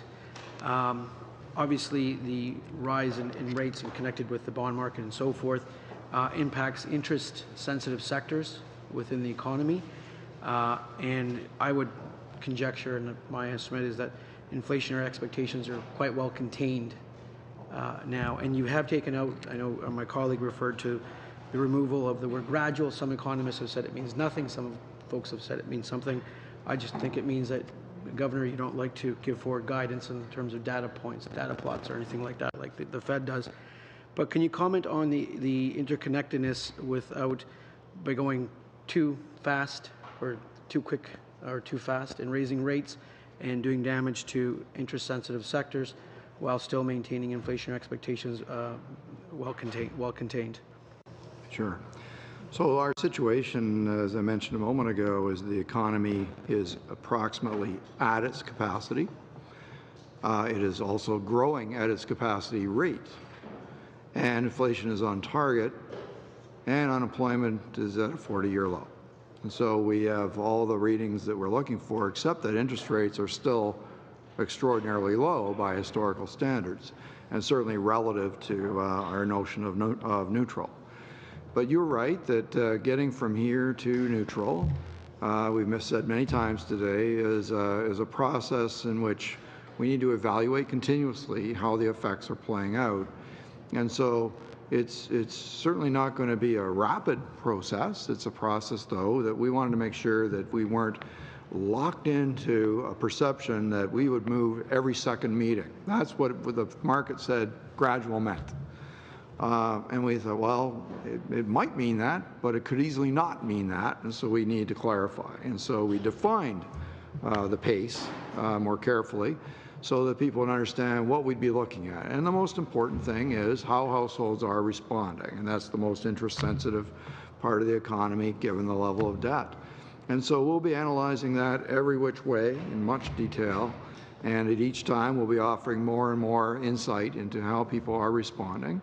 And so, of course, if we move too quickly, the economy will slow below its potential growth rate, and that will put downward pressure on the future outlook for inflation, and that's not what we want. Okay, so that would mean slow down. That's what that would tell us. But if the economy continues to perk along at this stage and is adding to excess demand, then we become concerned about inflation pressures down the road. So we're at that point where we need to balance the risk of going too quickly against the risk of going too slowly, and there's a number of unknowns in that gray zone in the middle. And so we'll be monitoring each of those carefully and forming our judgments at each meeting. Okay, with that, certainly thank you for your presentation and answering our questions, Governor and Deputy Governor, and we will suspend for about 5 minutes to bring up the witnesses from the Office of the Parliamentary Budget Officer. So suspended for 5.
can reconvene. And we have here from the Office of the Parliamentary Budget Officer, the Parliamentary Budget Officer Yves Giroux, and this is his first time before this particular committee. Welcome, Yves. And we have with you the Senior Director, Economic and Fiscal Analysis, Mr. Mathieu, and Mr. Shaw, Director, Fiscal Analysis. So the just to explain, bells will ring in not too distant a time, and members will have to leave to vote. We will go. There will be a 30-minute bell, and so we'll hopefully, if we get permission from all parties, stay here till about 8 minutes before the vote. Then we will come back following the vote and finish our questioning for a period of time. I do know at 7 o'clock tonight there's also briefings on the Budget Implementation Act, and there's a vote on the NATO Parliamentary Association that people will want to vote on at 6:30, so we can rotate in and out of that. So a little bit complicated tonight. Welcome, Mr. Giroux. The floor is yours. Thank you. Good afternoon, Mr. Chair, Vice Chairs, and members of the committee. And I'd like to thank you for your invitation to appear before you today to discuss our October 2018 Economic and Fiscal Outlook, which we published last week, exactly a week ago. Consistent with the PBO's legislated mandate, my office produces an independent economic and fiscal outlook. And today, as you mentioned, I'm joined by Chris Mathieu and Trevor Shaw, and the three of us will be happy to respond to your questions. J'aimerais tout d'abord commencer. First of all, let us begin with the economic outlook. Canadian economic performance remains solid. Fueled by strong export growth, the Canadian economy continued once again to operate above our estimates of its potential output in the first half of the year. Looking ahead, we expect growth to slow as the economy comes to rely less on consumer spending and housing, and more on business investment and exports. We project real GDP growth to decrease from 2.1% in 2018 to 1.8% in 2019, and then to 1.5% annually through 2023. We continue to monitor macroeconomic developments and risks to our outlook. In our October report, we highlight recent tariff changes, Canada's investment climate, and household financial vulnerability. We judge that the risks surrounding our economic outlook are broadly balanced. In terms of downside risks, we continue to believe that the most important risk is weaker export performance.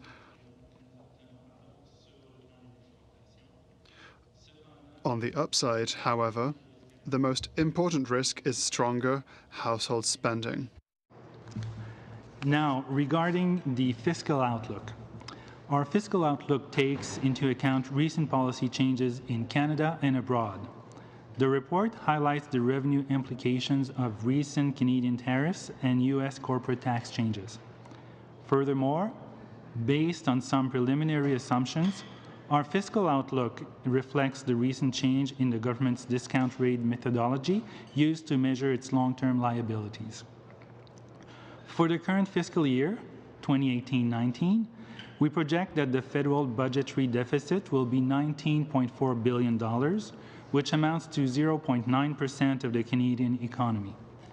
Over the medium term, we project the budgetary balance to reach a deficit of $9.4 billion, or 0.4% of GDP, as revenues outpace growth in the economy and the government's operating expenses remain restrained. In addition, we project that federal debt will decline to 30.3% of GDP in 2021, which is 1.5 percentage points below the government's official debt anchor. Given the possible scenarios surrounding our economic outlook, and without further policy actions, it is unlikely that the budget will be balanced or in a surplus position, over the medium term. However, we estimate that it is likely that the government will meet its debt anchor commitment of bringing the debt to GDP ratio below 31.8%. My colleagues and I would be pleased to respond to any questions you may have, and I'm sure you have a few regarding our economic and fiscal outlook or other PBO analysis. Thank you, Mr. Chair. Thank you very much, Mr. Giroux. And starting with, we'll go to 5-minute rounds, given that we're going to be tight in time. Mr. Fragaskatis. Thank you, Mr. Chair. Thank you, Mr. Giroux, for being here. I was very interested in your report that you recently released. You say that U.S. tax cuts will not have a material impact on Canada's investment climate. I wonder if you could expand on that point. Tell us how you arrived at that conclusion, specifically because it differs from accounts that we have heard at this committee in our pre-budget consultations, both here in Ottawa. I certainly did the Eastern Canada trip, and I know my colleagues did Western Canada. I can't speak for Western Canada, but I know this was a common theme, the concern about the U.S. tax cuts, what Mr. Trump has introduced a number of months ago, and what that means for investment in Canada. Sure.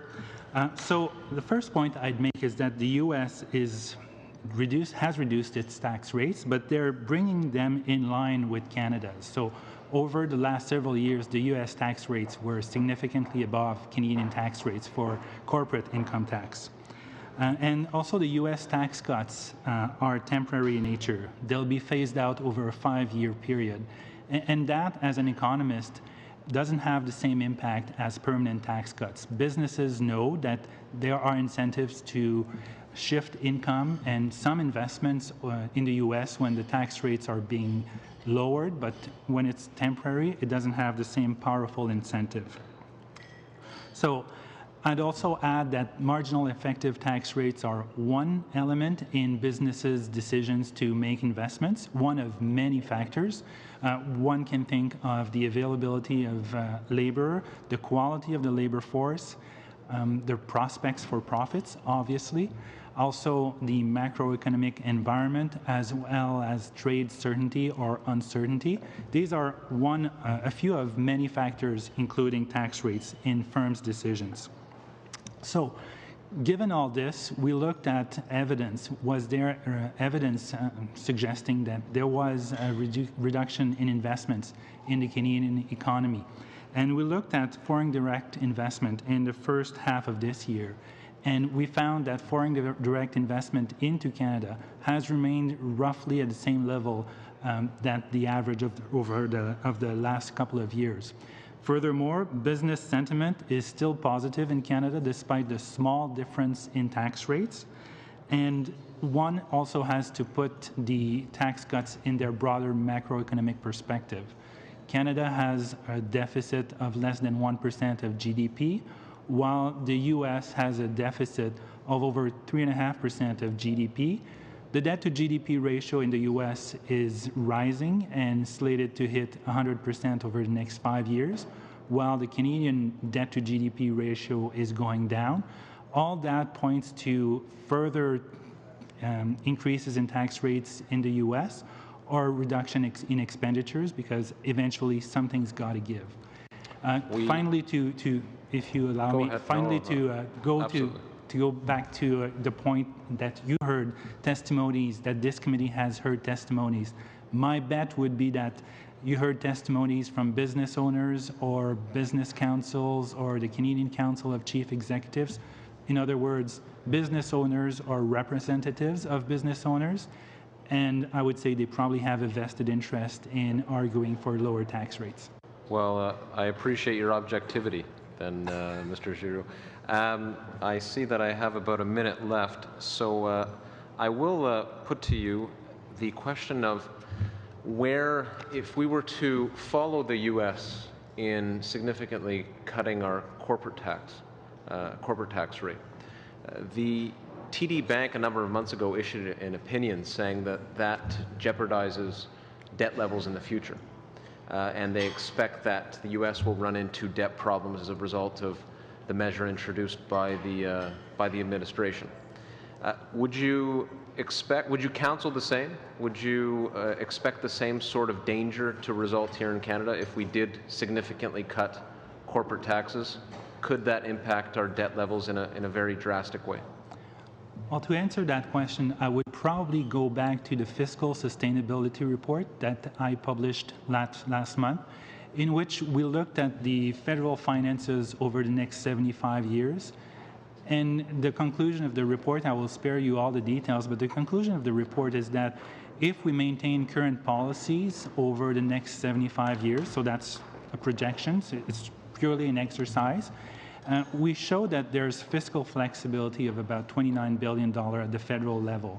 So if the government was to reduce tax rates for businesses, there would still be sustainability over the long term in the absence of any other policy action or any economic shock over the next 75 years. That being said, we know that things will not remain static over 75 years. It's just for illustrative purposes to indicate which governments, which jurisdictions have fiscal problem and which jurisdictions don't have fiscal pressures. Okay, Mr. Richards. Thanks, Mr. Chair. Appreciate being here. I wanted to just ask you a little bit about an issue here in relation to these so-called dividends that the Canada Mortgage and Housing Corporation is paying out to the government revenues. I guess almost about $6 billion over the last couple of years. And obviously what that essentially is telling us is that basically what we're seeing is homeowners paying far bigger premiums than I guess was necessary, and we're seeing $6 billion flow into government. So it's almost kind of like a taxation, I suppose, in a way. But what I wanted to ask you about was, that taking a look at that almost $6 billion, I think it's almost $5.7 billion anyway. And what would that look like in the hands of taxpayers, and what would that look like circulating in the economy rather than in the hands of the government? I'm just curious as to your thoughts on that, and your opinion on that. Well, certainly reducing the revenues of a crown corporation such as CMHC and making sure that this reduced revenues is returned back into the hands of those that pay premiums would be akin to a tax cut. What would the impact of that be? Let's say returning $5 billion to households or businesses, or a combination of both, would provide stimulus to the economy. I haven't quantified that, obviously, but that's something that we can probably relatively easily calculate and determine. Yeah. So you're obviously saying that it would provide some stimulus to the economy. Likely would also increase some tax revenue, I suppose, as a result. Would it not? Yes, probably. Okay. All right. Let me, I guess, ask a little bit about some of the differences we're seeing, I guess, in the tax rates for businesses, corporations here in Canada as compared to the United States. Your report said that we would receive about $500 million less in tax revenue on average as a result of some companies shifting their investment out of Canada into the United States as a result of that impact. Do you see that continuing to grow? What kind of impact do you think that is going to have on the economy? We believe that there will be some profit shifting, and the amount that you mentioned is quoted in our report, and that amounts to about 1% of corporate income tax rates revenues overall in 1 year, as a result of some profit shifting, as you indicated, and that's based on the current policy regime in the U.S. and the current policy regime in the United States. If this policy regime in the States were to be made permanent, which we have not assumed, it would probably increase the profit shifting out of Canada and into the U.S. if businesses believed that this was to be permanent. So it's hard to quantify it exactly, but it certainly would increase the shifting away from Canada into the U.S. Okay. And I mean, now when we talk about this kind of situation, obviously, larger corporations generally tend to have a bit more of an ability to take advantage of those kinds of opportunities, or to shift profits, or to move their operations across borders, things like that. But small businesses are obviously not in a position to be able to do that. So would you say that, or often, I guess not, at least anyway, in that position, or certainly not as easy for them to be able to do that. Would you say that those kinds of policy differences, and when you get that kind of a gap in tax rates and things like that, would that be something that would have a disproportionate impact on small businesses, do you think? It's quite clear that mom and pop shops will have absolutely no capacity to shift their taxable income from one country to the other. So the type of profit shifting that we are anticipating as a result of the U.S. tax cuts will be done in vast majority by multinationals that have operations in both countries. So even small and medium businesses that have operations solely in Canada will have no opportunity to shift taxable income to the U.S. So to your question, do I expect this profit shifting to benefit disproportionately multinationals, or that on the opposite side, that small businesses will not be benefiting from that? Yes, it is clearly the case, I believe. Thank you. We're at a time. Mr. Julian. Thank you very much, Mr. Giroux. You and your office and your predecessor are heroes, I think, to many Canadians, particularly because of the fight that the PBO has waged to get the information from Revenue Canada. It allows us to get a good estimate of the tax gap in Canada, the money that's lost in overseas tax havens, the money that comes from tax loopholes. The PBO waged a 5-year fight to finally get that money. The previous government wouldn't permit it. The current government wouldn't permit it. And then finally, thankfully, the PBO said, we'll take you to court unless you give that information. At the time, Mr. Frechette, your predecessor, said the time that it would take to actually produce a tax gap report, which would be vital, I think, for the next federal election when Canadians get a choice to look at the fiscal platforms of each of the parties. He said at the time it depends on the quality of information we receive. And he said if what happens is Revenue Canada gives us a paper version of files in boxes, it's going to take a lot longer than if there's a transfer of legitimate electronic information. So I think Canadians would be interested in knowing what quality of information have you received from Revenue Canada, and what do you think in terms of the timeline to produce this important report that I think a lot of Canadians are waiting for, to know how much the federal government loses for wealthy tax dodgers and tax havens overseas? That's an interesting question, given the fight that my predecessor entered into with CRA. So on the quality of data, my office has received a first batch in February. And contrary to what people were fearing, we didn't receive boxes and boxes of paper documents. We received USB keys that were secure and protected despite not containing confidential taxpayer data. So it was very secure, and it was quite a bit of information. That being said, we looked at what we received, and we determined that we need some more refined information and data from the CRA.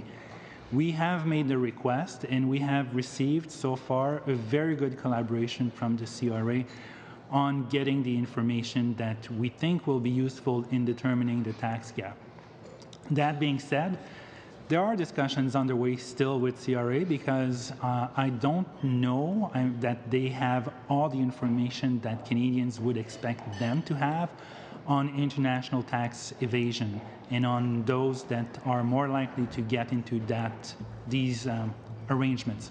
So that's why we are in ongoing discussions with CRA to determine what it is that they have and what it is that we can get from them. That being said, it's not by lack of collaboration from officials. It's more out of determining what it is that they do indeed have. So that's for the quality. The timelines, we expect to be in a position to have an estimate of the tax gap in spring 2019. And we say spring 2019 because on purpose. It spans a 3-month time horizon. And if I was a betting man, I would probably go for the latter part of spring as opposed to the earlier part of spring. And that is because trying to put a number on the international tax gap is eminently difficult. It's trying to nail Jell-O to a wall, as somebody explained to me. It's trying to get information on the one hand on the taxes that Canada collects with respect to international income and international activities.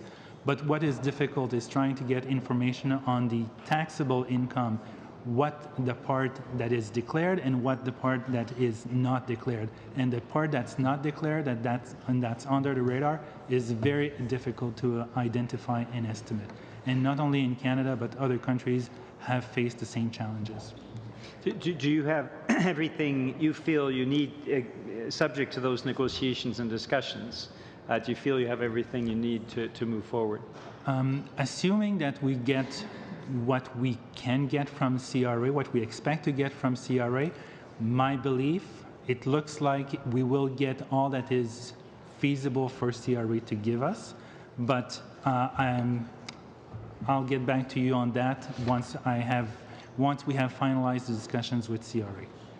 Dernière question, c'est à propos de la dette familiale. Last question about household debt. We talked to the Bank of Canada on that matter. Household debt is at unprecedented levels. It's difficult to determine how families will be able to claw their way out of this. This debt burden, does it concern you? Because these are ordinary families that have accumulated debt over years. One of the members of the committee said that what would stop the government from sleeping at night? And I thought to myself, what would I answer? I sleep very well at night, rest assured, but what concerns me is the household debt. It's at a very high level. And despite the fact that interest rates are low, it continues to concern me because interest rates are now going up, and we expect a slight increase, like the governor said. We expect that the stabilization will occur at 2.5 to 3.5%. This will increase the debt service ratio. And so this will go from 14 to almost 16% of the total debt. This may seem like a slight increase, but for the average household, this could easily represent $1,200 to $2,000 a year, which isn't an insignificant sum for a middle-class family, and that's just on average. As you know, there are families that are at the beginning of their life cycle, that have a very large mortgage, that have car loans. For them, this will be a significant increase. It will hit them more than others. Yes, it concerns me. To Mr. Ferguson, before we do, we're soon going to have to cut the mustard here and go to vote. We now where there was one vote, now there's 4. We got to figure out what we do following this round of questions, whether we come back. There's a NATO meeting that I know people want to vote at 6:30, and there's a BIA briefing at 7 o'clock for all parties and senators. So we'll go to you, and then we'll determine. People think about what they want to do, whether we cut it here or come back and go to 4 more questions. Mr. Fergus. Merci beaucoup, Monsieur le Président. Thank you, Chair. Welcome. Mr. Giroux, thank you for your report. I would like to continue in the same vein as that put forth by MP Julian. It has to do with household debt.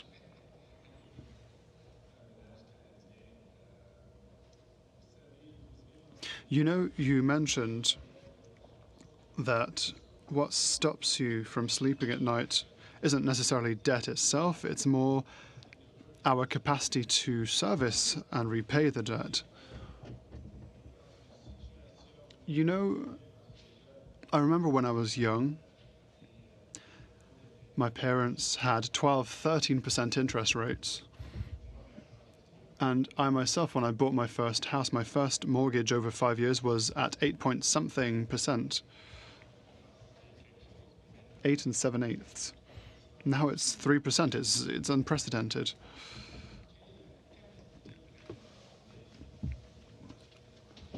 What capacity do our households have to repay our debts?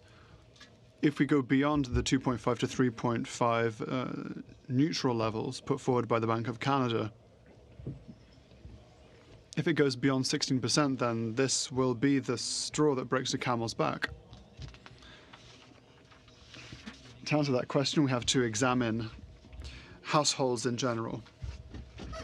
Over years, there has been a significant decrease in interest rates. The governor spoke of it. You speak of it. I myself have experienced it. Not when I bought a house, but before. There were high interest rates. With a lowering of interest rates, people purchased real estate, and so prices went up.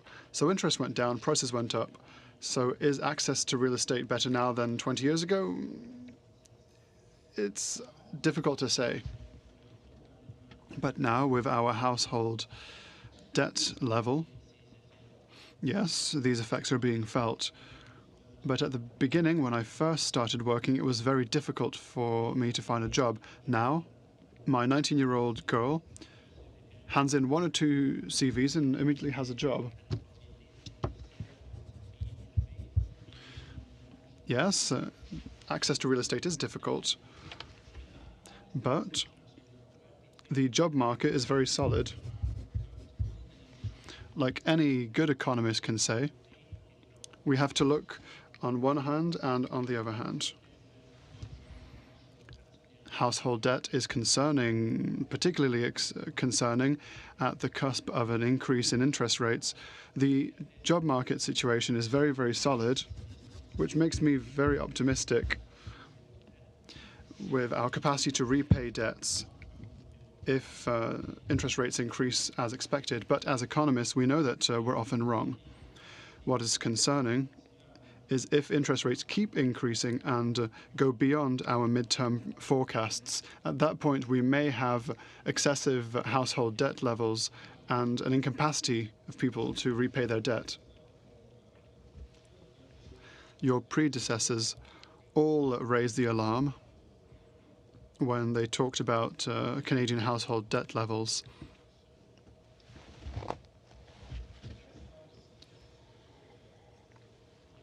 They said that this debt wasn't going down. It seems that we're reaching a plateau. It's going to slow down, and then it will stay at around 167%.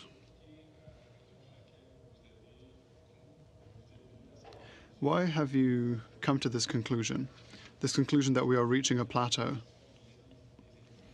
Are there any indices that that would imply that Canadians are paying their debts more seriously than in the past? Our outlook for the household debt to income ratio being relatively stable over the projection is really 2 factors. We see the increase in interest rates that is going to help slow borrowing, but we also see the moderation in economic growth, so income growth will be slowing. So it's really these 2 factors, as well as a slower growth rate of real housing prices. I'm sorry, Greg. We're done.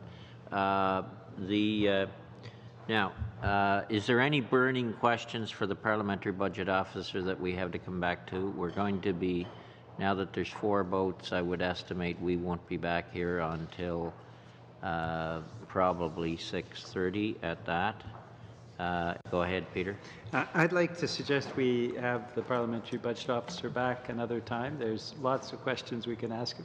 Him and his office are great help to Canadians, but I'm not sure keeping him waiting for 45 minutes is particularly nice or polite on an evening like tonight. I think that's a very good suggestion. So that we will leave it at that. You didn't get a very rough time as a new parliamentary budget officer, Mr. Drew.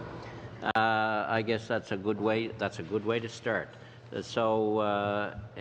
We will be meeting tomorrow evening to finish up money laundering, I believe. So that notice will go out. Okay, meeting adjourned.